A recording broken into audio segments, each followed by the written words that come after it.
Ce vendredi 15 septembre 2023, Laure Boulot a accepté de répondre aux questions de nos confrères de l'équipe. L'occasion pour eux de l'interroger sur sa vie sentimentale, elle qui est amoureuse mais si discrète sur le sujet.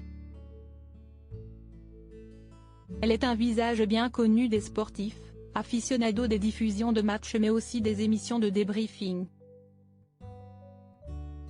Et pour cause, Laure Boulot a joué au Paris Saint-Germain de 2005 à 2018 tout en officiant au sein de l'équipe de France entre 2005 et 2016.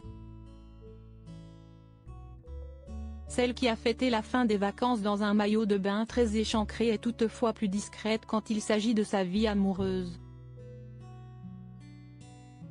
Et elle a tenu à le rappeler dans les colonnes de l'équipe cette fin de semaine. Vous n'exposez en revanche jamais votre vie sentimentale. Pour vous protéger, lui ont demandé nos confrères ce vendredi 15 septembre 2023. Ils ont vu juste, évidemment.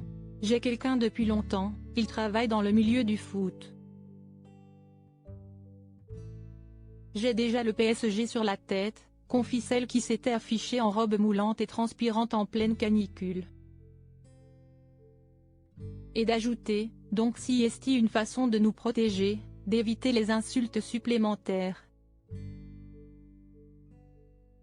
Plainte contre X pour injures sexistes et menaces de mort. La sportive, dont le compagnon est un proche d'un autre couple de stars, sait de quoi elle parle.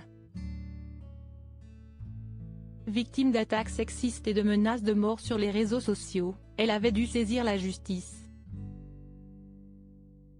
On devrait avoir des nouvelles rapidement. Mon équipe et le juridique de Canal+ suivent le dossier. Une société recense toutes les insultes sur mes réseaux. Cela représente des paquets de feuilles à 4 en l'espace de 3 mois, si est énorme. Quand je vois ça, ce n'est pas si simple.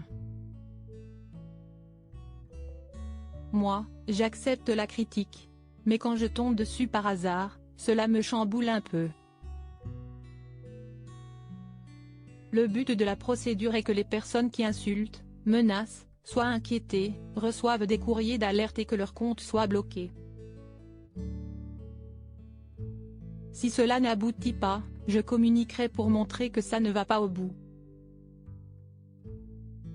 Et si ça fonctionne, j'expliquerai la marche à suivre. Avant d'en appeler à la responsabilité des dirigeants, les plateformes doivent jouer le jeu. Ce ne sont pas la police et le juridique d'une chaîne qui changeront la donne mais quand Twitter, Instagram et les autres agiront. À un moment donné, ils seront forcés de le faire face à tant de dépression et de suicide. Elle conclut, je ne lâcherai rien.